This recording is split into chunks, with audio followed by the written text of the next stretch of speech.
It's well, that just okay. So, hello. I'm so happy to see all these faces here. My name is Victoria Canby. I'm the executive director at the Museum of the American Indian. And I want to let everybody know that this evening's talk will be recorded. We will be sharing this recording after this event, as well as websites and contact information for organizations of the speakers tonight.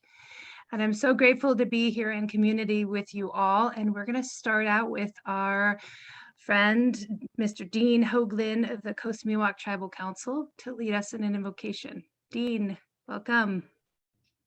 Oh, thank you, Victoria. Appreciate it. Thank you, everyone, for being with us this evening. Open toes, our greeting, our Miwok language, saying hello, relatives. It's good to be with you all.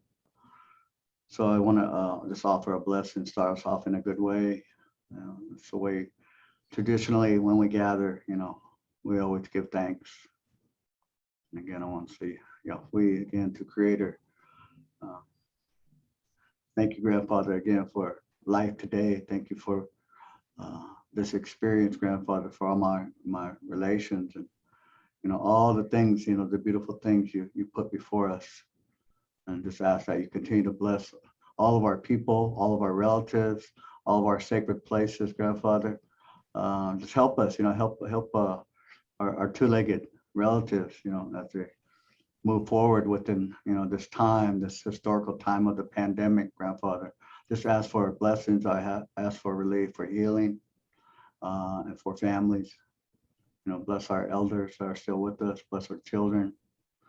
And again, thank you again to our ancestors, to my ancestors, the Hokukio Coast Miwok people.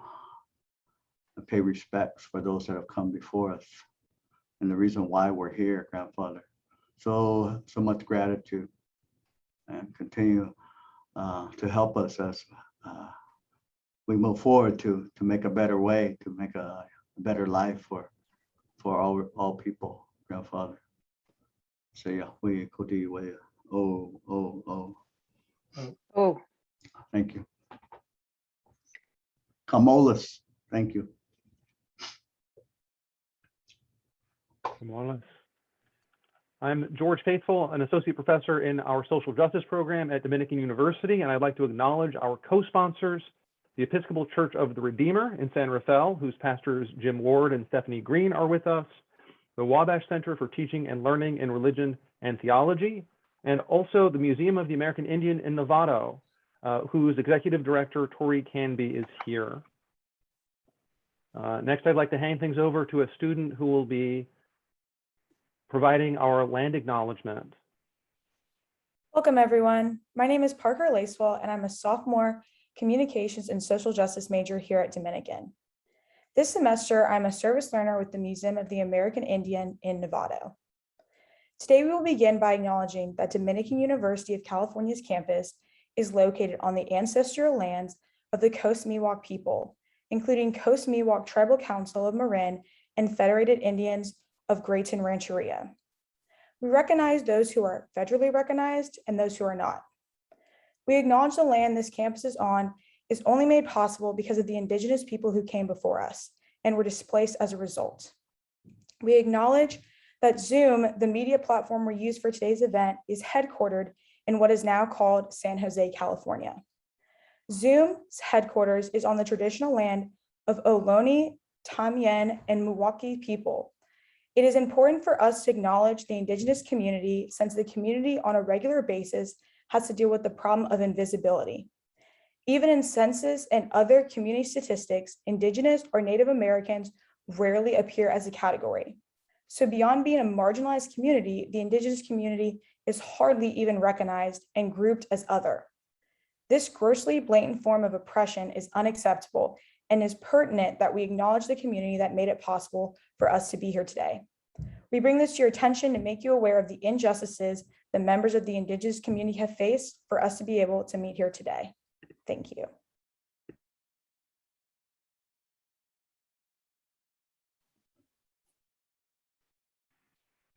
Jim. Jim.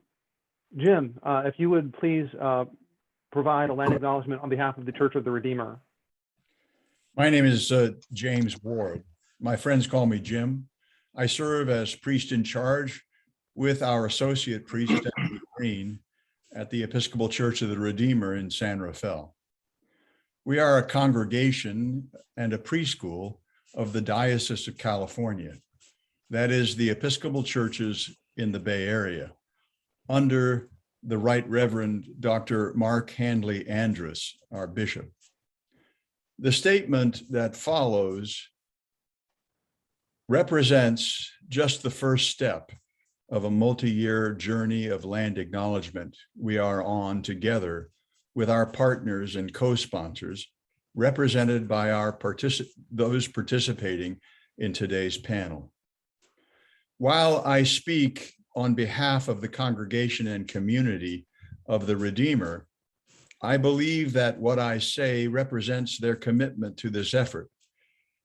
And yet I use the singular pronoun I in this statement to make clear that while it is what I believe, I have not yet shared this statement formally with the Redeemer congregation and community.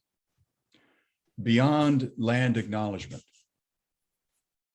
On behalf of the Episcopal Church of the Redeemer, I want to say that we are grateful to have in current custodial trust unceded sacred land of the Coast Miwok people, a holy shell mound site where the ancestors of that people have been laid to rest for untold generations. It enables us to listen.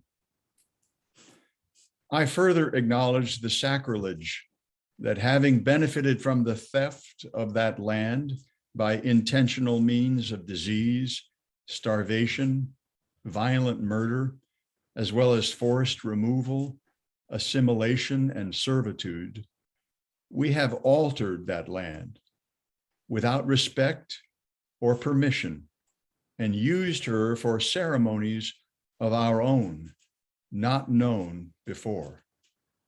This calls us to lamentation and repentance. I make these acknowledgments to be clear that to whomever is listening, that unless we admit our complicity as the beneficiaries of an ongoing genocide, we will not, because of our own self-protective guilt, be able to hear the needs and desires, the stories, really, of the land and of those we have harmed, including ourselves, and so be able to stop the harm and help to heal the harm we have done.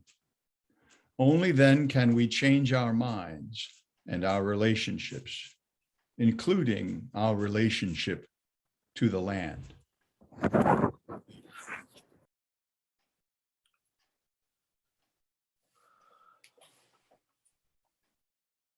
Thank you, Jim. I think, Emily, you're gonna, my name is Dave Escobar, by the way, and I'm gonna be your host for the evening, one of the hosts here. And I think, Emily, you have some housekeeping stuff, correct? Yes, so everyone, hello, I'm Emily Wu. I'm the Assistant Director of Service Learning Program here at Dominican and the Faculty in Social Justice. I'm here today as a learner and tech support and just, announcing our housekeeping things. So we are recording, just so that you're aware. Please mute yourself while the panelists are in a discussion. And we'd like you to, if you have questions, please to put your questions in the chat. And we will, a few of us will be watching for the chat questions. And when we get to the Q&A, we will supply the chat questions to David to moderate, and there will not be any verbal questions. We have limited time and we want to give more of the time for our panelists to have their responses. Thank you. Great, thank you, Emily. Again, my name is Dave Escobar, and my descendancy is Lenca Patan, indigenous of the land of Honduras, El Salvador, and parts of Nicaragua. I'm a recognized member of my people, and I also attend the in Indigenous Permanent Forum at the UN under the auspices of the American Indian Movement. Having said that, I really want to focus on our incredible panel and these questions that we've developed that I think are going to take heart to the whole concept of land acknowledgement and the importance of it. And I also want to say, Jim, thank you so much for the words, that powerful message that you gave at the beginning, and of course, my brother Dean for his invocation today. I want to start off today with introducing first and foremost Teresa Harlan. Teresa Harlan is Kewa Pueblo, Jemez Pueblo, and adopted daughter of her coastal Miwok mom. She is advocating for the restoration of her mother's coast Miwok home at Point Reyes National Seashore through the establishment of the Alliance for Felix Cove. Teresa has a long history working in the Native American community as an art writer, curator, and consultant. And you can learn more about her if you go online. I also then want to move into introducing Kim Shook. Kim is a Taslagi, Northern California Cherokee, poet, author, weaver, and beadwork artist. She has taught American Indian Studies at San Francisco State University and was an artist in residence at the DeYoung Museum in June 2010. In 2019, Kim was awarded an inaugural National Laureate Fellowship from the Academy of American Poets and a Penn Oakland Censorship Award. And you can also learn more about all our incredible guests online as well. And next, Dean Dean Hoagland is a lineal descendant of the Tamalco Coastal Miwok, trained in traditional teachings and practices with family elders from a young age. For more than 25 years, Dean has worked in social service, promoting health, wellness, and educational opportunities for local Native people in culturally responsive manner. He is a member of the Coastal Miwok Tribal Council of Marin. Next is Sarah Moncada. Sarah is a Native American educator, dancer, filmmaker, and cultural arts advocate. She is currently the CEO of the Cultural Conservancy, a Native-led nonprofit organization based in the Bay Area that creates spaces for Indigenous arts and life ways to catalyze cultural revitalization, community renewal, public education, and healing. So this is the incredible panel that we have. I welcome you. It's an honor to be here and to be moderating this incredible discussion that we're going to have. So I'm going to jump directly, and as it is traditional in a lot of our Indigenous communities, I'm going to ask Teresa Harlan the first question. What is Indigenous land acknowledgement, the importance and the impact of such verbal enunciations to community and local government? And that's going to go throughout all the rest of the panelists. There's about a 6-minute each. So let me backtrack here. There's about 3 questions. There may be some follow-up questions that I have. They're about 20-minute chunks, but each panelist will have roughly about 6 minutes to answer. So with that, Teresa.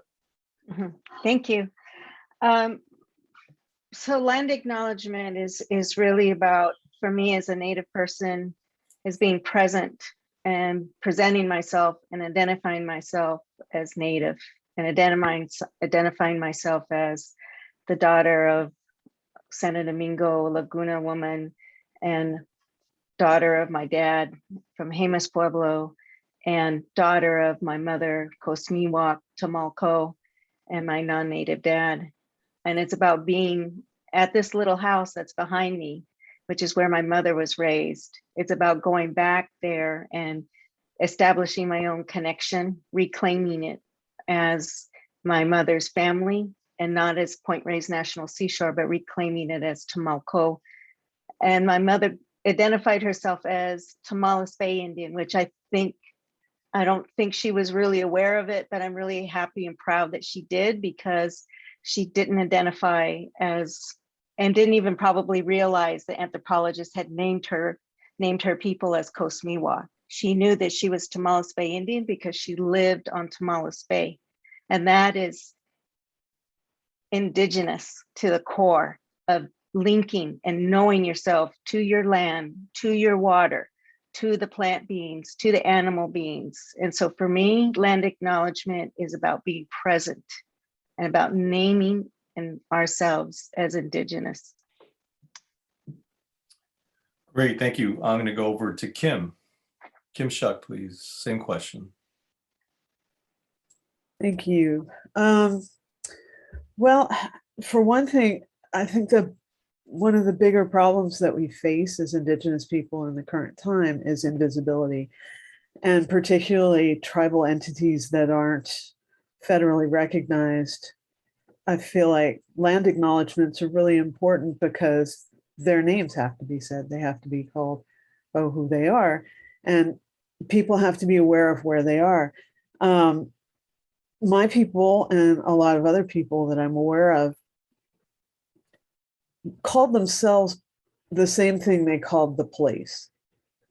And I'd like people to sit with that for a moment. It's connection that goes beyond, an idea of ownership. It's about being the same thing. And there's a lot of research being done about certain animals in certain areas. And apparently, we are actually in some way related to the animals. It's absolutely provable that genetic groups of bears, for example, live with genetic groups of humans and have for generations. These connections are real, they're tangible, and the land acknowledgements, I think, help people from outside of these communities to understand the connections a little better. Thank you. Thank you. I'm going to shoot over to Sarah Moncada. Same question. Thank you. Warm greetings to everybody this evening. It's nice to be here with you all. Leos and Chanyavo, it's important for me to say hello to you in a good way. My reflection on land acknowledgement for me and for the work that we do in service to community is really a reflection of relationship. Because what you hear Kim acknowledging, what you hear Teresa acknowledging, and I imagine, Dean will continue with the power of this connection, but the reality is that it's a relationship, that the people and the place are part of the same circle, and that one does not exist without the other, that the tending of the ecology, the tending of the land with the hands of human is a relationship that has been in existence with us as First People from the very beginning of time, because that's what our original instructions tell us. As a Yaqui woman, my ancestry tells me that I come from the Hiakwatwe, that I am Hiakim, I am Yoeme, I am Yaqui. And all of those words are the same words, the same name of our river. They are the headwaters that come from the Bakatetet Mountains that travel down and they flood the plains. And that regionality, that place is the name of our people. As Kim's saying, this is a sacred relationship. And so land acknowledgement, part of why it's so important for me is that it's an acknowledgement of that first relationship that we are not supposed to forget, that we're supposed to remember, that we're supposed to keep alive inside of us. And for those of us that need that reminder, those words of that acknowledgement help us remember to go back into that place and to seek those connections again. Great. And now Dean, same question. Wow. I can take a little bit of something from my fellow panelists, I think for myself, just asking the question, Brother David, brings up a level of emotion for me, because for me, it's about honoring, and it's about, keeping alive, that relationship and strengthening that connection to these sacred places of our ancestral lands. And right now I'm thinking of my mother, because she comes from that place, right near where, on Tamales Bay, that place of what we call Olamenco, near Marshall. And she would always say, that's our home. It would always be our home.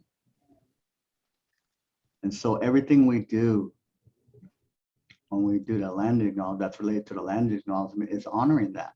And it's keeping that connection, that relationship alive. And the land is calling us. It's calling its people. So that's kind of like our dilemma, right? So it's the honoring and it's a healing process. And it's only the beginning. And so, and just a little bit of what Kim shared, you know, I mean, you know, I'm thinking about our relatives, you know, those four-legged,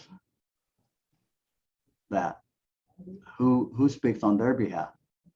When we acknowledge where we come from and we acknowledge that land, we want to acknowledge and be that voice for our relatives that were put here before us, that helped us, that help us to this day, to show us how to be humane, how to be good relatives.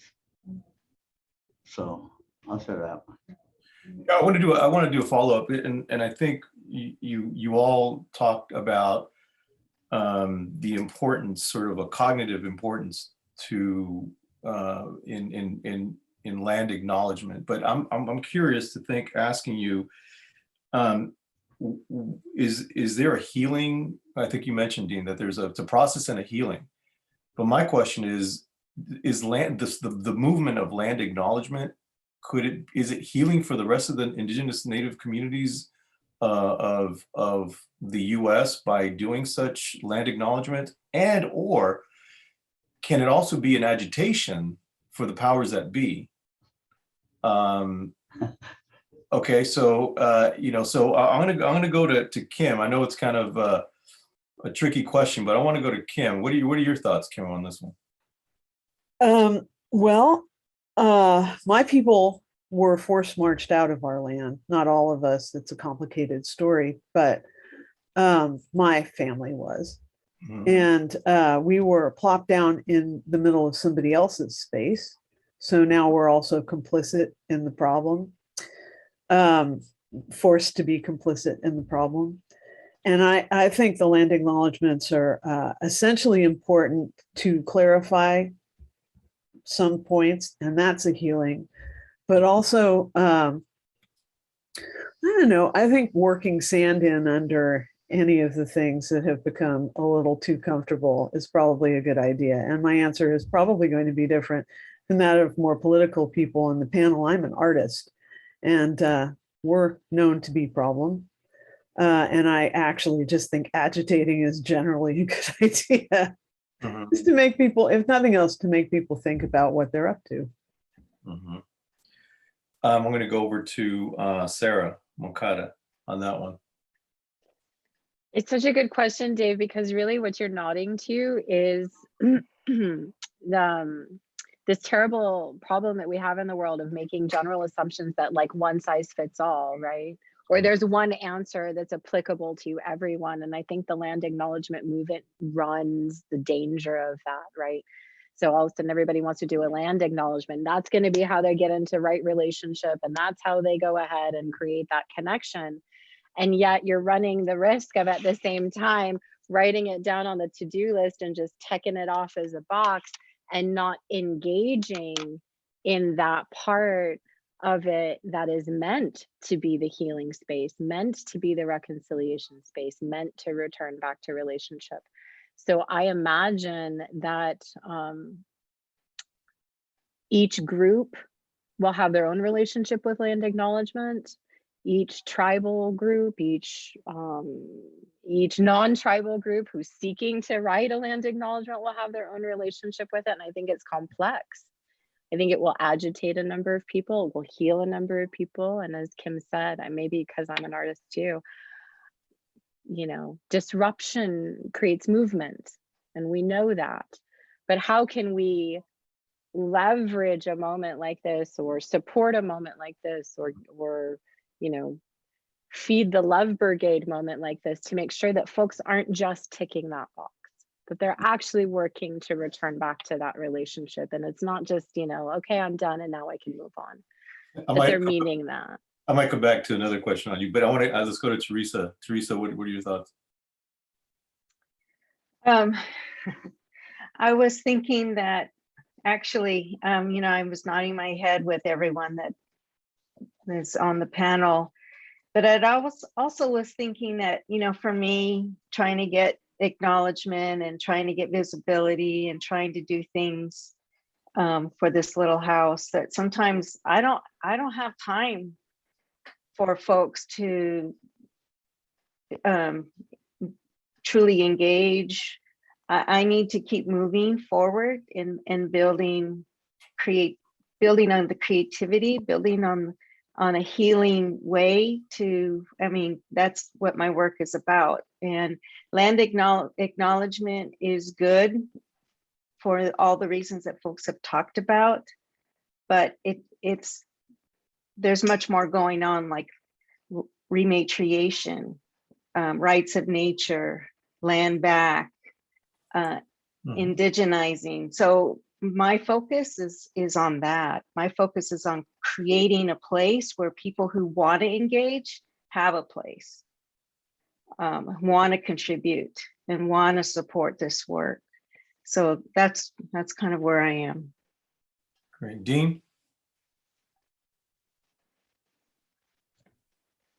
I think my perspective is, you know, sometimes it's like we can only see what's in front of us, you know, and because of, you know, the state of affairs, you know, being oppressed, you know, let's kind of like work on that. I mean, we may have a vision and it may be similar to other groups, you know, but it's not the same. So how we move forward is going to be totally unique in our own way. And just with that being said, how can we best serve, you know, those that will stand with us, those that will seek the truth that, you know, our movement is about, you know. So yeah, it's not, you know, one size fits all, you know.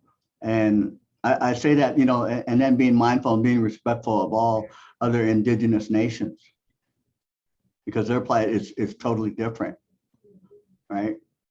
And so I think we can mirror and we can be a voice, and maybe, you know, others can see, you know, what we're doing. Maybe they can learn something from it, you know. But we only have so much time, right? And that time's precious, and so we want to make sure that we're doing, again, the best that we can in living our true selves, you know, and that our culture is that's what makes us who we are as Indigenous people. And nobody can tell us what it is and what it isn't. But I'll tell you one thing, it's why we're here. Right. Although I want to challenge you a little bit, Dean, because I do think that at the UN, one of the things that keeps coming up is land. Whether you're in Honduras or you're in Nicaragua, Chile, Canada, the Black Hills, you know, it's always been, it appears to be like there's this ongoing challenge of land and value differences, right?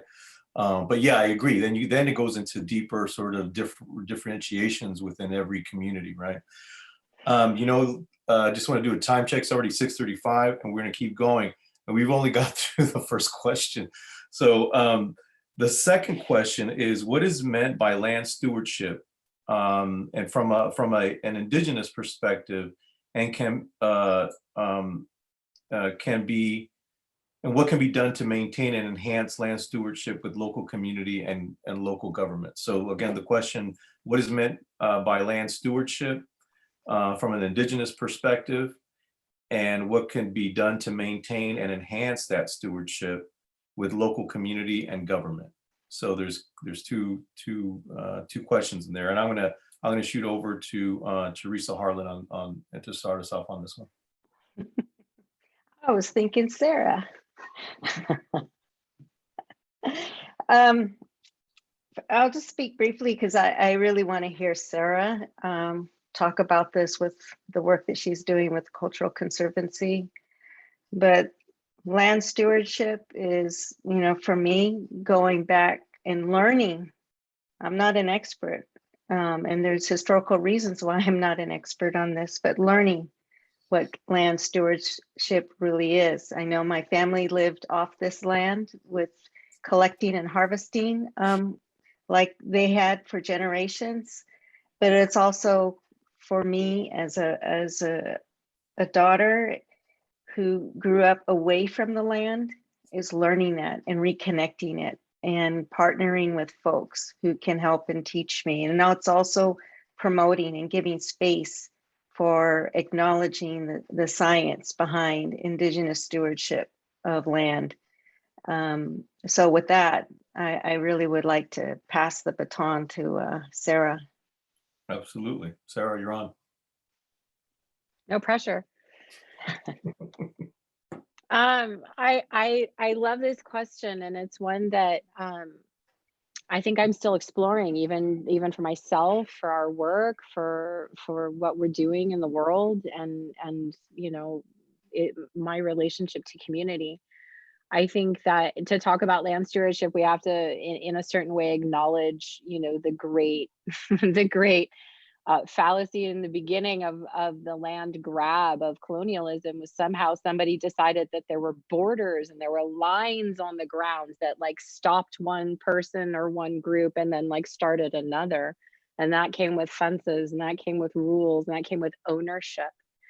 And ownership of land shifted a whole relationship that we have, right? Indigenous people didn't own land.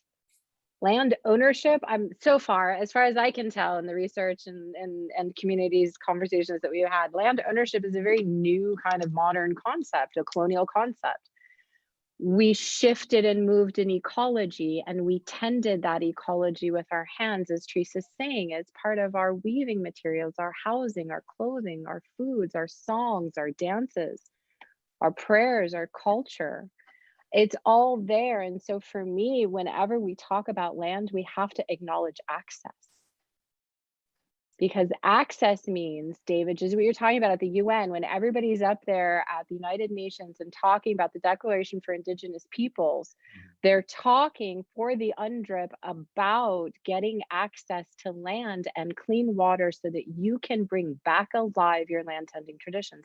If you can't feed yourselves with your own hands, if you can't sing your own songs, if you can't have the language that's yours that was born from your relationship with that place, then how can you expect to be able to be seen, to be heard, to be respected, to be acknowledged? So land stewardship is kind of like a balm, like a healing salve for land ownership. And the Cultural Conservancy has gone through, for the last 5 years, a very slow moving land back project. And that has all been about returning land for access, for community, to really engage in real stewardship so that no one can tell you you can't go there. No one can close the gate and say, you can't come sit under the tree because that tree is a member of your family and has been a member of your family for the last 12,000 years while it fed them for millennia. You know, this is a very deep relation. We keep coming back to the word relationship. And land stewardship is, in a sense, one of the steps that we can take to kind of reshape that relationality and then try and engage a little differently. Although I got to say, I think we're up to 24,000 years. Sorry, 24,000. Let's keep doubling they keep it every time. Let's keep going, right? Yeah, yeah. All right, let me go. Kim, what do you think about that?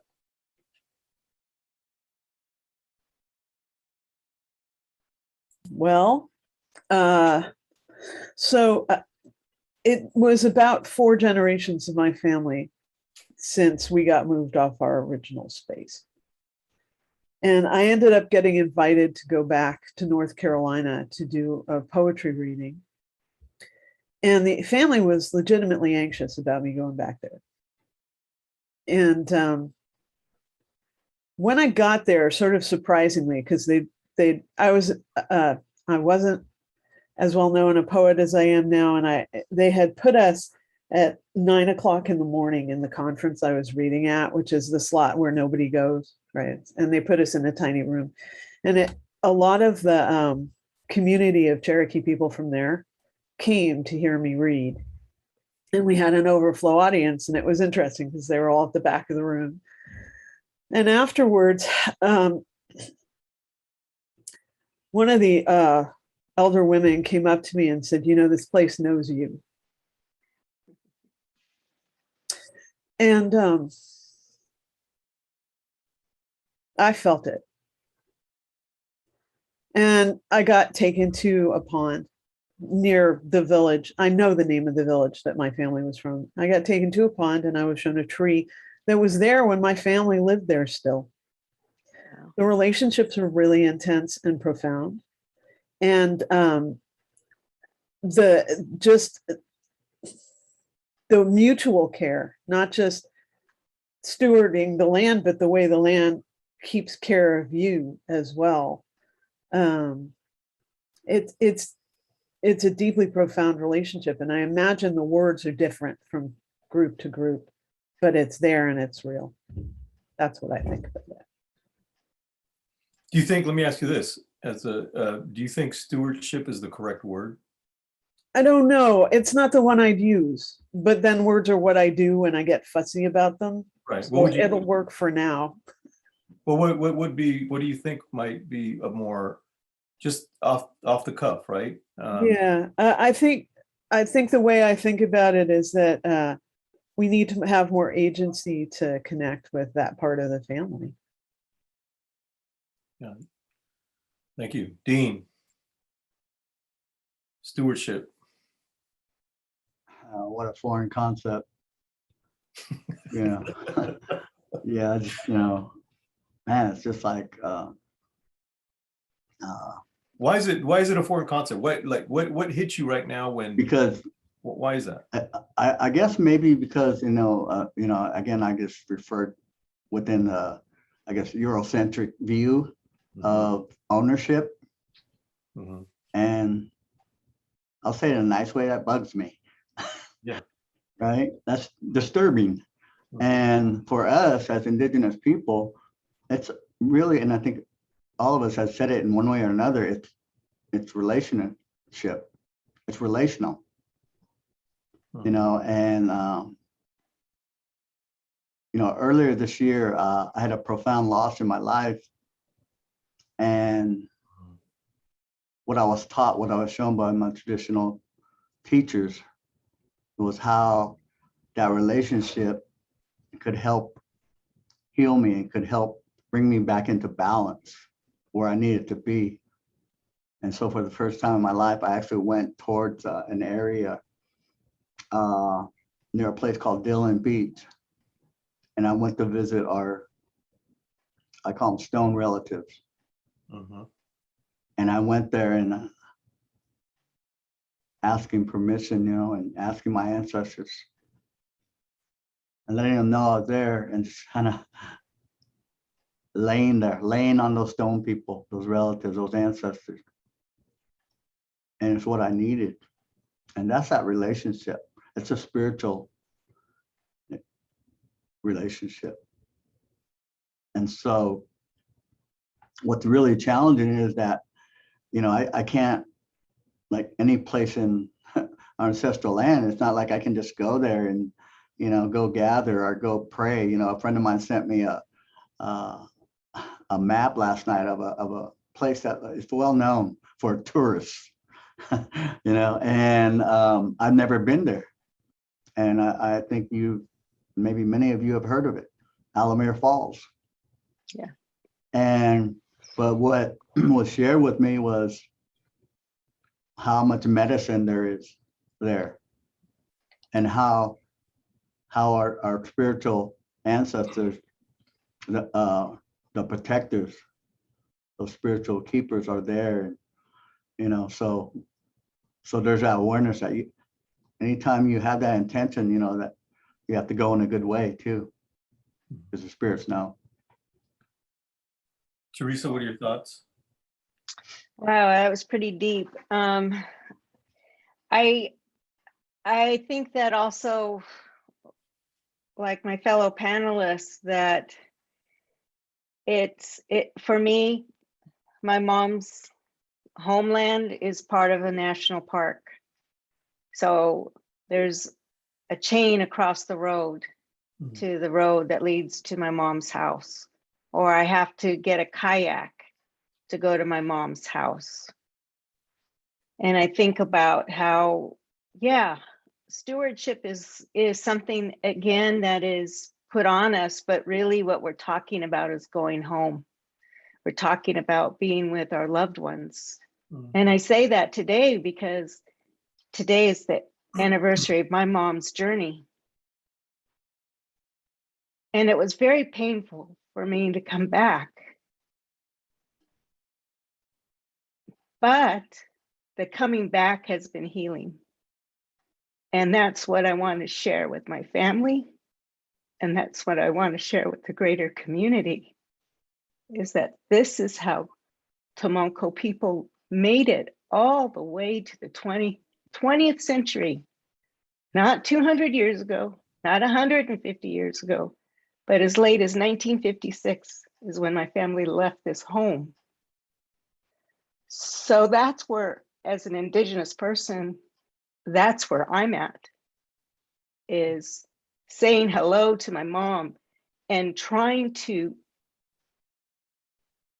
release those chains of shame of being evicted, release the pain of being separated from our ancestral practices and knowledge, and also to release the colonization that even sits on me as being blood from New Mexico and adopted Coast Miwok, and having the ability to acknowledge a Pueblo Coast Miwok existence, which makes perfect sense because Native people traveled all over this land.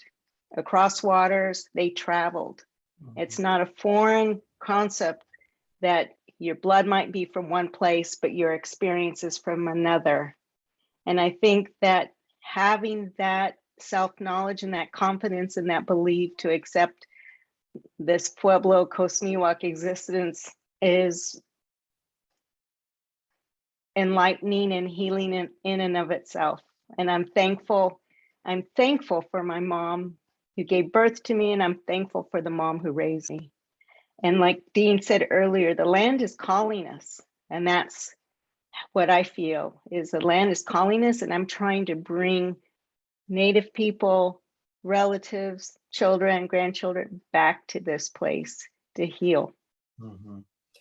Yeah, thank you for that. And I just want to remind, and that's a great point that you brought up, the traveling on this entire hemisphere.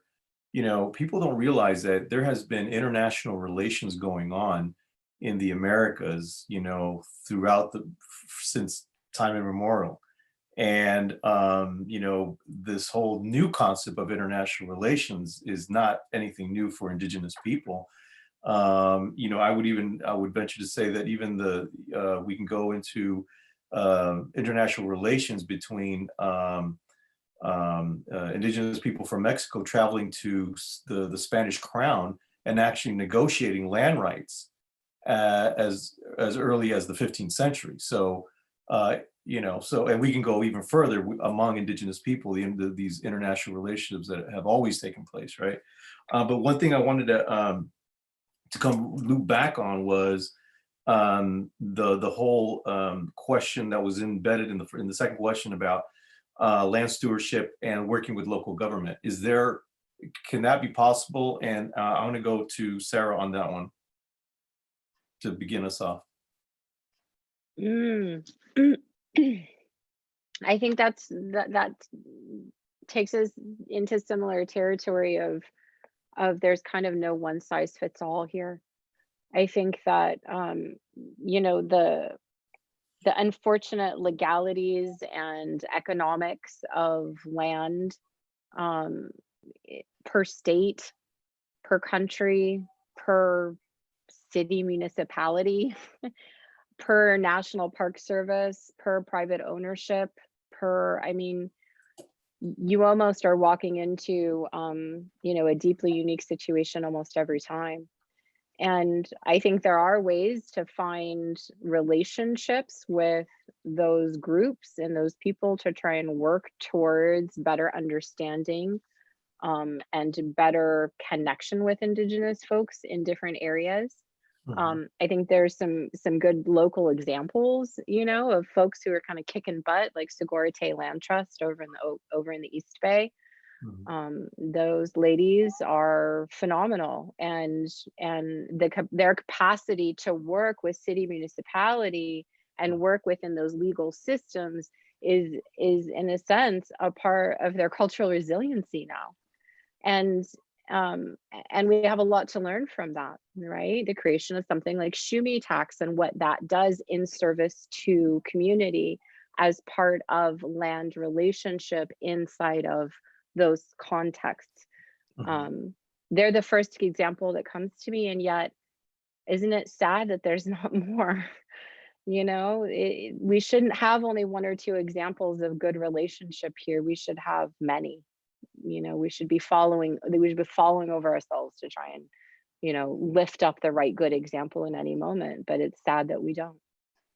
And that stewardship word, Dave, I think Kim kind of helped mention it too when you were kind of saying, is land stewardship the right word? What's the right, how do we find it? I think she kind of said it in there too, was, I bet if you go into each community had their own language to define that relationship. And we really are arguing about English words and English concepts, and English is not any of our first languages, right? It's not any of our original thinking structures, thoughts, spiritual structures, creative structures, even economic structures. And so it's hard to kind of bring those and translate them into this context all of the time. You come up against it, ask 4 of us what rematriation means, you get 4 answers. Right. So yeah. Right. Yeah. Dean. If not more. If not more. Dean, I'm going to go to Dean. Can we have the possibility of enhanced relationships with regarding land stewardship with local community and government? But mostly, I really want to focus on the government piece. What's your thoughts? Well, it said that dysfunctional systems are often maintained by, systemic denial. Let me get that out of the way, right? And with that being said, though, I go back to grandma. There's good people in this world that you can have good relationships with, and I've seen it so far. I see, I see somebody in the audience right now. I'm looking at him, and he's a prime example. There's people that, have a sense of humanity and that are genuine, that are sincere. And in our short journey as a tribal government, we've encountered, we've met and built those relationships with civic leaders. So, and they all know who they are. And I want to thank them. And that's an example of, so it is possible, Brother David, getting back to answer your question, it is possible, again, in spite of, again, that overlapping statement, I made, but we've come a long way. And yeah, it's funny how a lot of things that we shared, they're so connected, related, to my fellow panelists, something that Kim shared, because I am that 4th generation from my great grandmother that, that actually was our matriarch, our Coast Miwok matriarch, Maria Copa. So yeah, it's definitely doable. Great. I'm going to go over to Kim, and then we'll go over to Teresa after Kim. Kim. Can we develop relationships with local government? Well, As it relates to land stewardship, right? Really, Or, I mean, you could add on if whatever else you want to check in with, but I want to start off with land stewardship, and can there be a relationship with local government? I don't know. I think ultimately there are some things that governments don't like to address themselves to. And so we end up, if we talk to them, we end up talking about legalities. And what we're really talking about here are the wounds that are left by being incapable of meeting sacred responsibilities. The land suffers a wound not being able to meet the sacred responsibilities to the people who have been there for it and for her, and also the people and all of the biota, the animals, the plants, everything. We all suffer from not being able to meet those responsibilities. And I think in an environment like this, where there are a lot of people of faith involved in the conversation, then we can start to talk about it, because what we're talking about is faith and a sacred existence beyond what we're owed by the world, you know? Mhm. And I think that's where the core of the conversation is. So thank you for asking. Great. Teresa. Well, for me, it's also relationships with federal agencies, like the National Park Service, relationships with tribal entities like Coast Miwok Tribal Council of Marin, also Federated Indians of Great and Rancheria. So it's about developing relationships, and it's not an easy task, especially for federal entities or large governmental entities, because you're just a little voice, you know, a little irritant, a little mosquito. And I think that, you know, the beauty is in the relationships with local partnerships, with community-based organizations, other Native organizations. That's where the strength comes from, and that's where the support comes from, and that's where, you know, you find people who are willing to either listen and learn, or people who understand exactly what your interests or your relationship is to land, or your relationship is to ancestors. So yeah, that's a very complex question and a complex journey. Yeah, and you know, and the reality is that, you know, we're still under the auspices of the doctrine of discovery, right? And the McIntosh case, you know, still in place, and as recent as 2005, it was still invoked by the U.S. Supreme Court that, you know, the doctrine is still in play, right?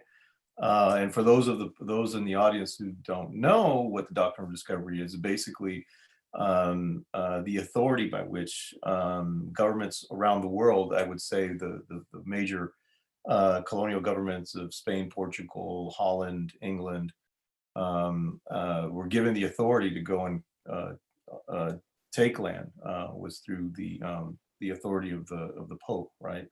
Which still holds place and is actually, I could venture to say that it's actually the authority of the US Constitution. It's not the local states, but the actual Constitution of the states, the authority actually lies on that same doctrine.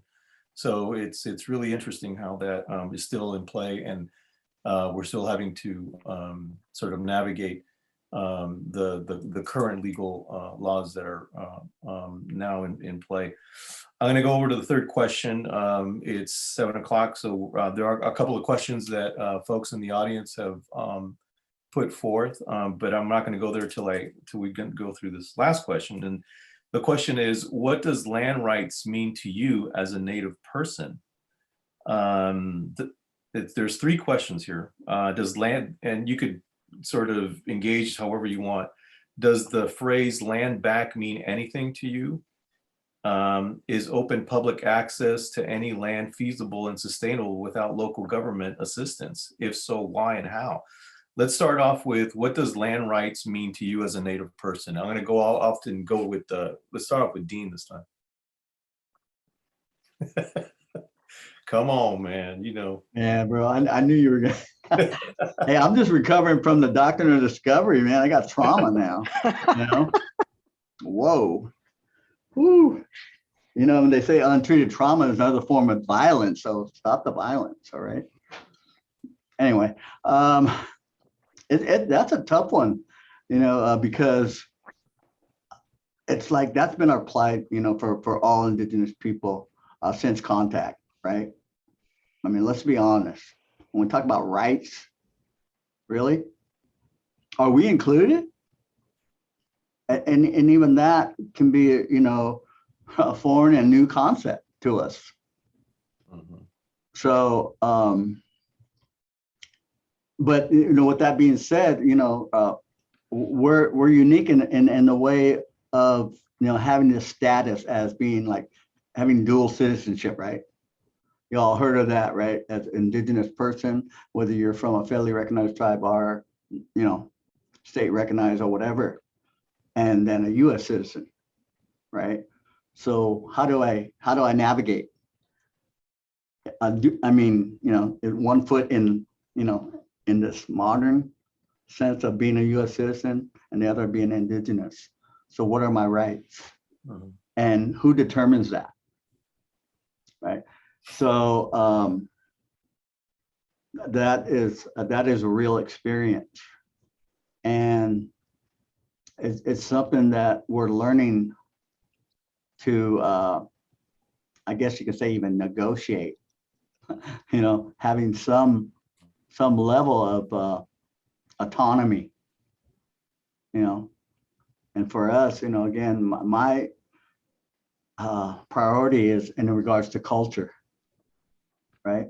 So what is my right to practice culture on my ancestral land? Well, let me ask you, would you have to negotiate your culture too, within the context of a colonial project that we're in? To a certain degree, yes, David. Okay. Even though, you know, if you're not aware of it, you know, there is a Indian Freedom of Religion Act, right? But again, I mean, there's so many different layers of, you know, ways that, you know, prevent us from practicing, right? There's federal, there's state, there's local, you know, so, you know, all these different jurisdictions, right, that we have to maneuver through. Mhm. So, you know, it can feel like overwhelming, you know, like, you know, what rights do we have left? Right. So that's why it's so important for us to, you know, look for allies,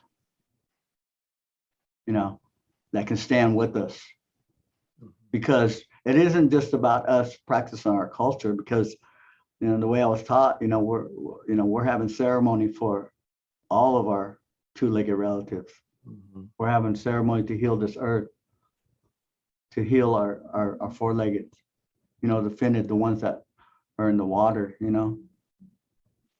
So I'll just share that, brother. Great, thank you. Sarah Moncada. What does land rights mean to you as a Native person? I think the conversation very similar to Dean. I very much echo Dean. I think it's very complex to talk about rights for Indigenous people. Just rights regardless of land. I mean, land is just one. Add water, add language, add self, add right to be. I mean, I'm not even sure I'm allowed to be Native. I'm not enrolled. I'm not even eligible for enrollment.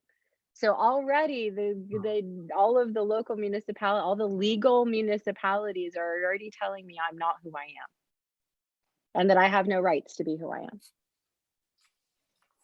And to boot, because of the complexities of that framework, even my own brothers and sisters of Indigenous folks have bought into that fallacy.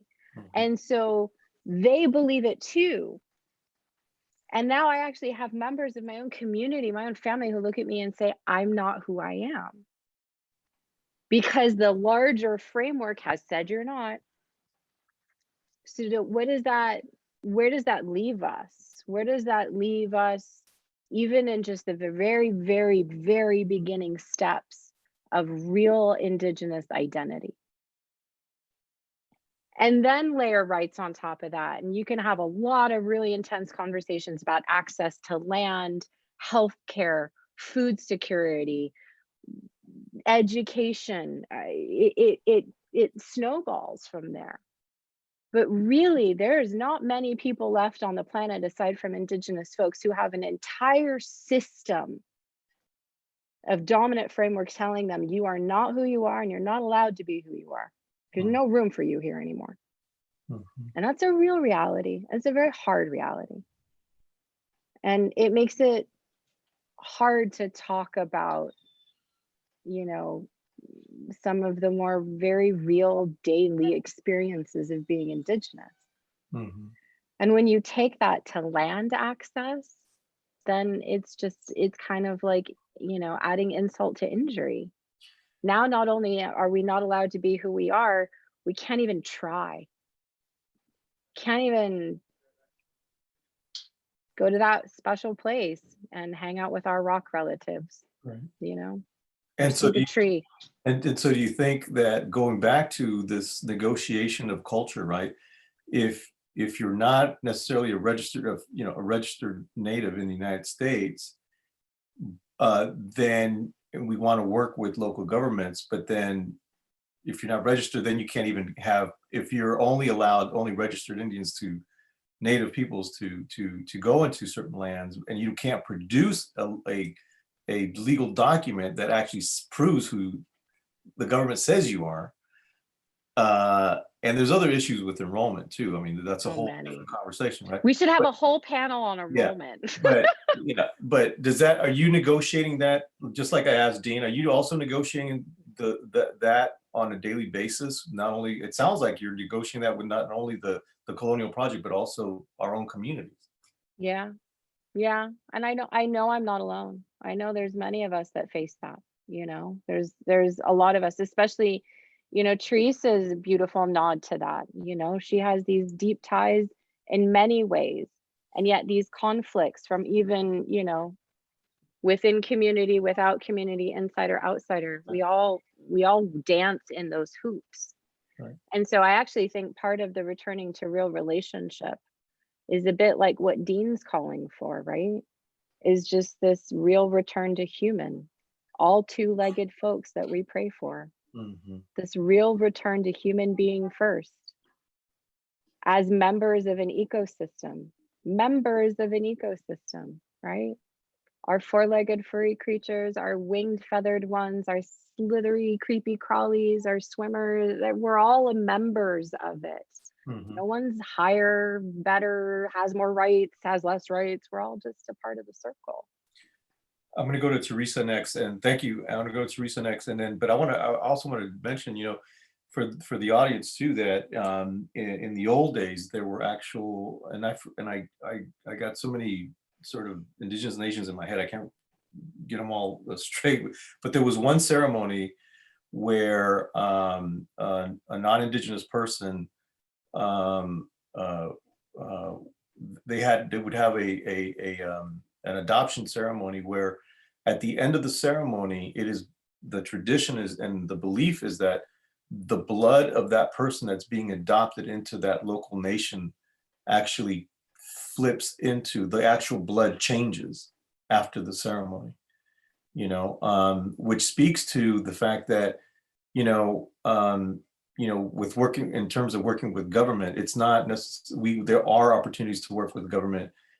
Indigenous people have been embracing of all peoples that would come, and not in a romantic kind of way. Of course, there were like definite, some tensions there, but with other neighboring tribes. But in the long run, I think that the whole adoption process and even the notion of the changing of the blood at the end of ceremony is a very powerful sort of message that that the audience, I think, can take away with them. Teresa, what are your thoughts? Very deep thoughts.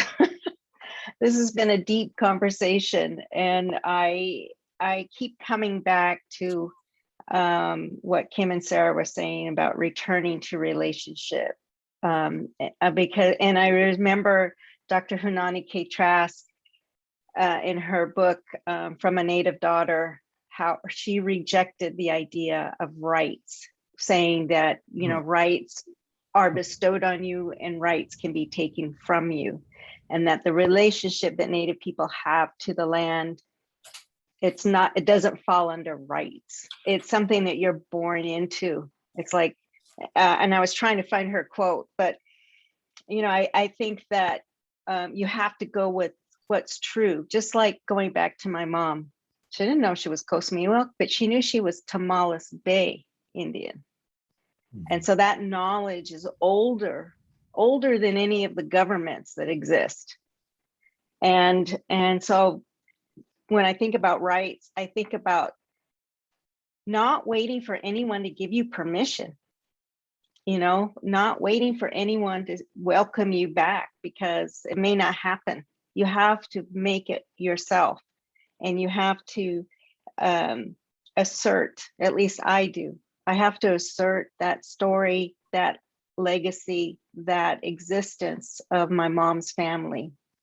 And so, but without waiting for any permission from anyone to do that, because it's true and it's genuine and it's authentic.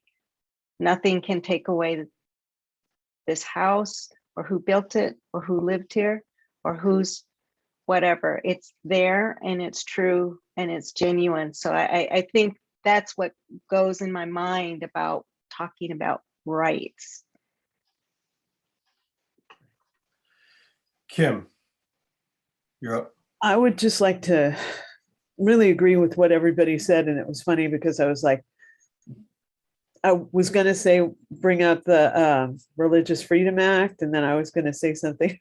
You guys all sort of touched the things that I was sort of thinking of saying. But if I have something to add to this conversation that hasn't been said, I would, the whole concept of the domestic dependent nation status kind of means we can't really negotiate. We've been put in this trick bag where in order to have agency, in order to have self-reliance and self-control, we needed our land base, and the land base was mostly taken away and changed dramatically or subjected to specific ownership or had stuff poured on it or whatever the heck it's been. And so, like, even if land was given back tomorrow, which I think we all know is not going to happen, you know, we live in hope, but I don't think I'm going to wake up tomorrow and find things dramatically changed. Even if that happened, the amount of work that it's going to take to retake that relationship with the land base, it would take a long time. And the various things that tribal entities get from the US government, for example, when you start talking about, do we still need the support? Well, it was designed that way. It was designed that way so that it would be eternal. I mean, we have to break the chain somehow and be inconvenient. And it's a huge responsibility to have made it this far, because I think we were intended to die. I think that was the intent. I think there's no doubt about it, because part of the other thing that happened the year the Religious Freedom Act happened is that they stopped a policy of directly sterilizing us. So not that it doesn't still happen, just that it's not the verbal policy anymore. And so we were supposed to be gone. What an enormous responsibility to have to carry our stories forward and those relationships forward under these circumstances in these times.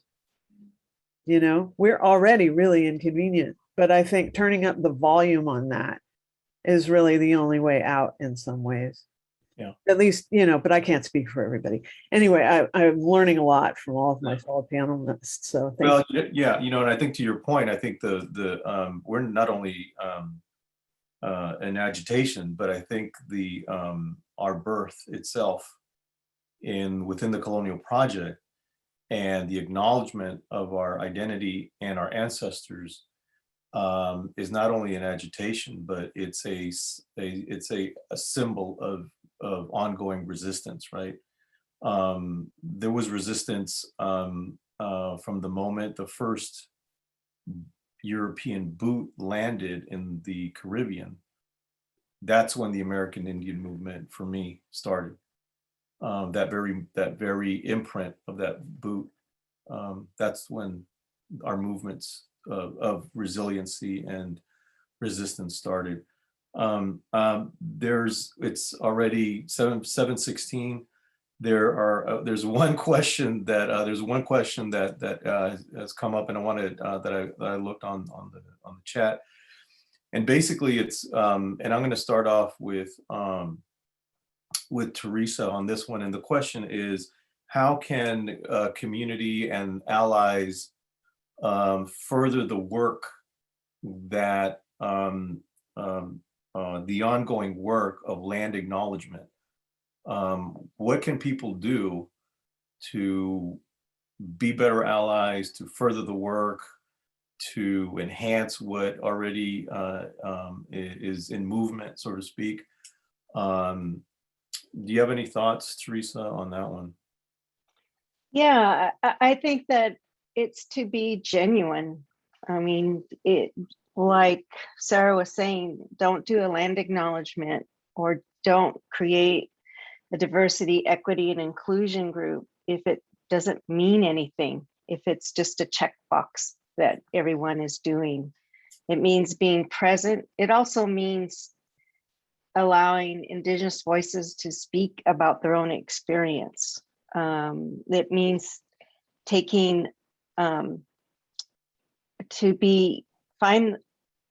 find the illumination in listening and supporting and helping.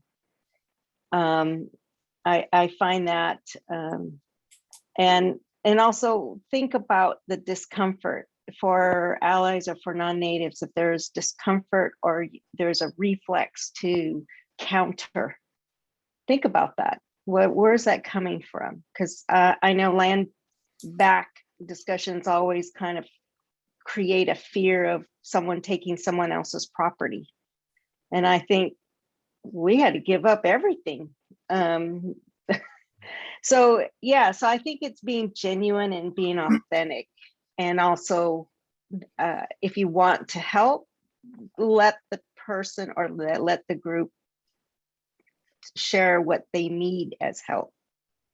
So that's my 2 cents. Great. Brother Dean.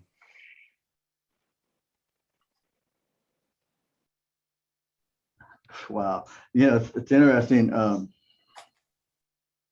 Something Teresa just said kind of brought up some thoughts. I mean, look at, again, what our ancestors, what our people had to experience. They talk about, the genocide, displacement, and assimilation, right? And again, I just want to keep acknowledging that, because, we're still healing from that. We're still healing from that. And how do we acknowledge, like, our own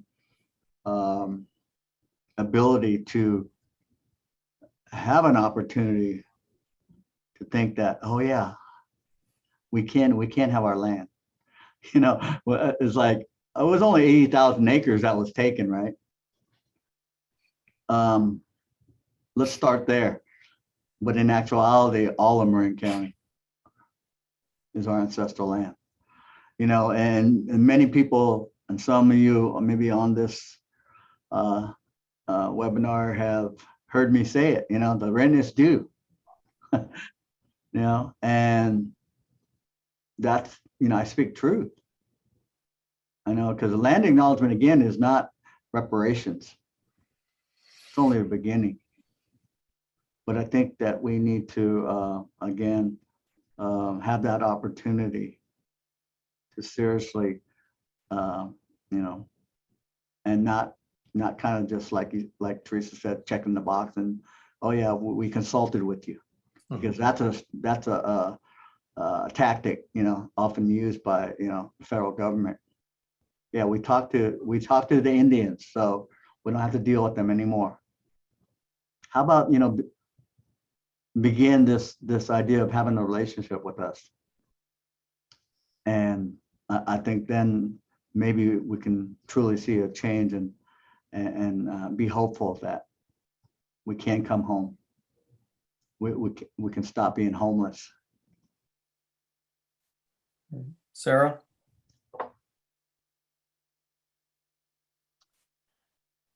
I think the opportunity for anyone to become a good ally is to really show, authentically show up.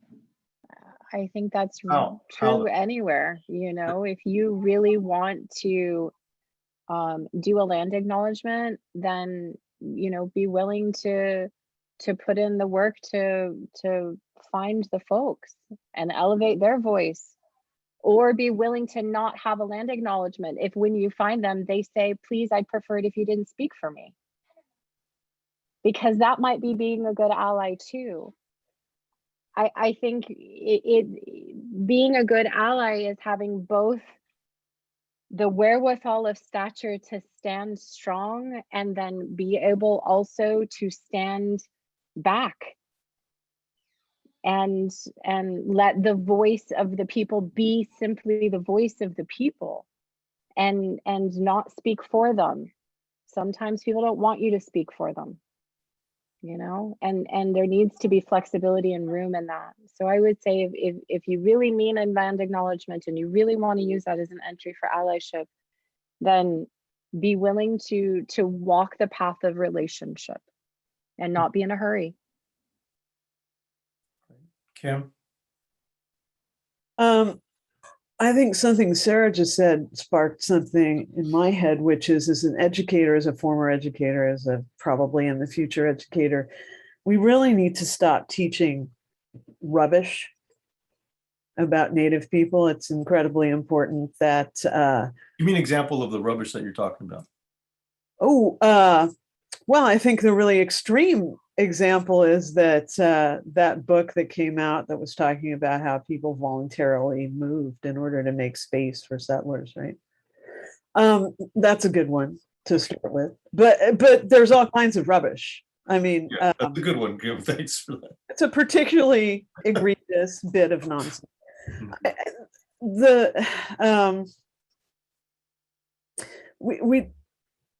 The problem with allyship right now is that everybody my age was taught so much nonsense that in order to get to a balanced place even is going to require some work. So, it's good to take our word for stuff. You guys were joking about it at the beginning a little bit about like how long we've been on these continents, right? We take the rap for having killed off the megafauna, but we haven't been here for very long. Like just sort of the and it goes to the ways we're represented as well. Like you're not the lack of authenticity, like you aren't really you. Well, I have a card and I'm not really me an awful lot as well. So I think it's just the whole system is kind of broken in that way. And I've got to extend it to members of our tribes who have been taken away for whatever reason and have been raised without culture and are coming back to it. And it all boils down to something my grandmother told me. If you want to learn something from somebody and they're not immediately willing to teach it to you, your job is just to chop wood and carry water. Show up, do the tasks that you're invited to do. Eventually you will hear the stories you were looking for and you will be able to find your place. But you have to show up. Yeah, and one of the things that going back to the rubbish piece, I think that there's comments here on the side about, people don't know how to distinguish the rubbish from fact, and so how do we?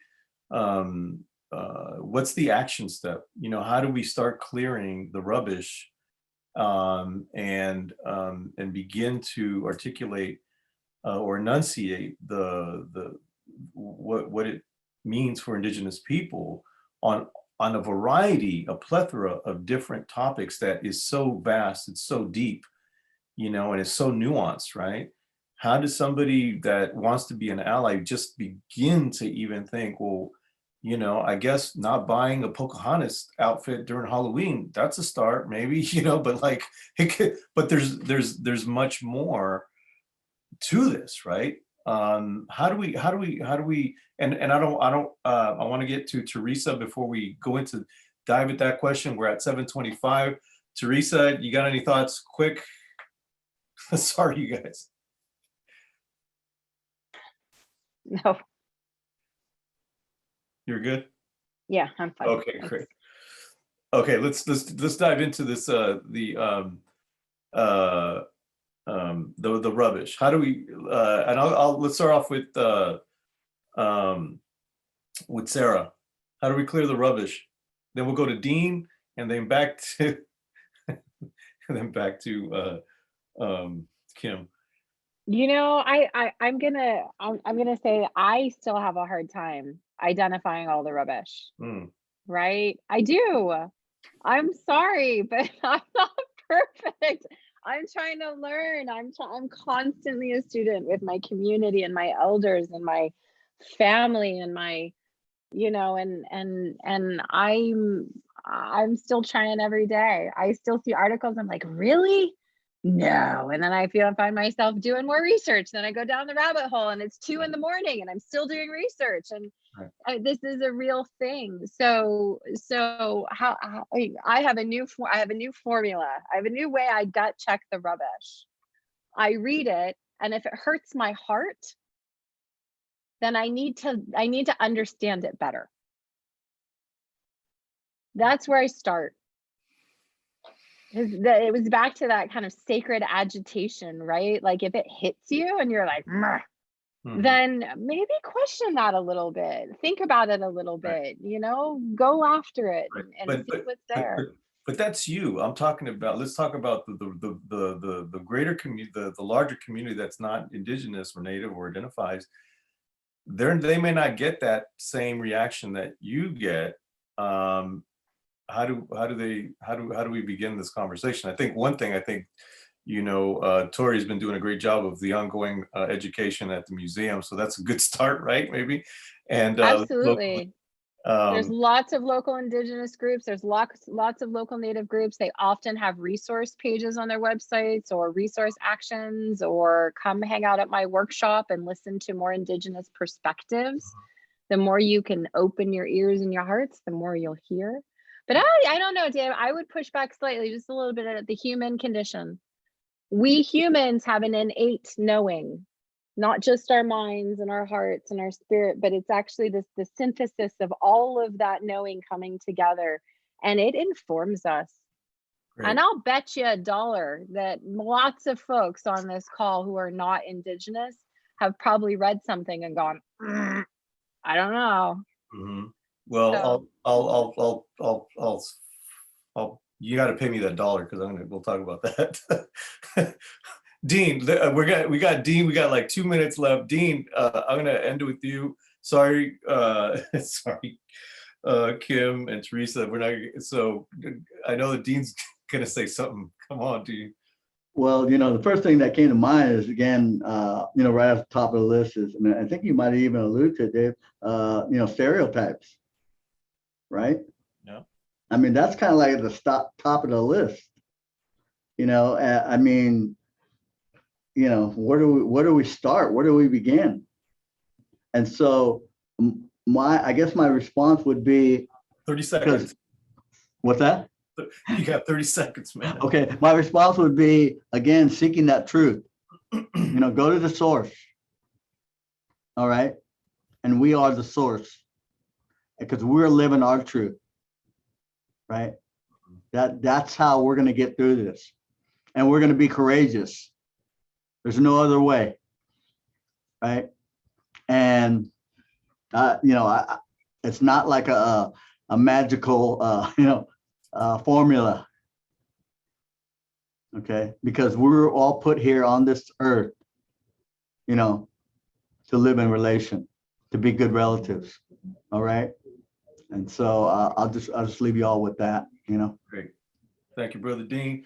I want to thank the panelists. It was an honor for me to be here and help navigate the questions, and an honor and privilege to hear the responses.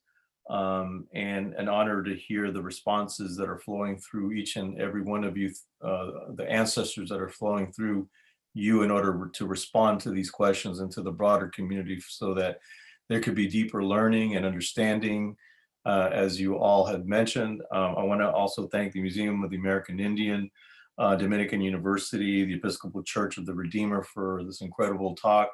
I want to say that we are miracles. We are still here. We are still resisting, and I want to apologize to all the individuals that asked questions that we couldn't get to you. We're so sorry.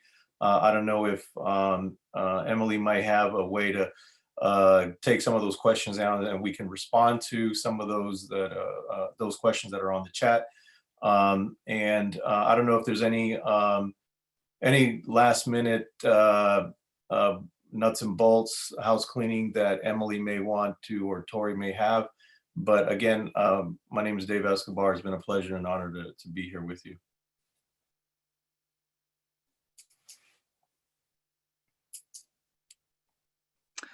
Yeah, I can help close this out. Thank you so much.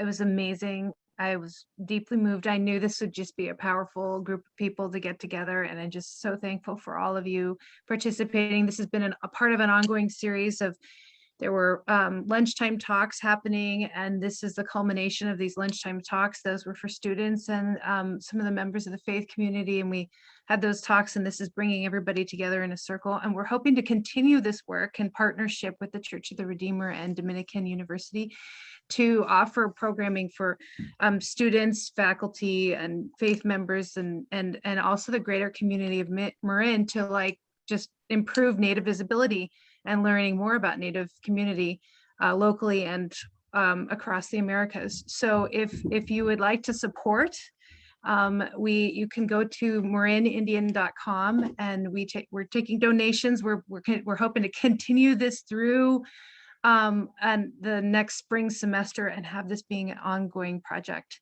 to just uplift Native voices. And I'm so grateful to everybody. So thank you for joining, and have a great evening. Oh,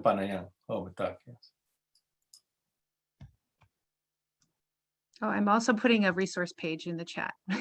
There's a lot, and also we'll follow up with the recording and website links and organizational links, so everybody can stay in contact. Thank you, Parker Lacewell, also. Thank you so much. Thank you, you David, all. for a Thank great you. job. Thank you for having me. Thank you, everyone. Yeah, Adios, but- ingeniero. Thank you. Thank you, Chocolate Tori. Asia. Panelists, to David and to Parker.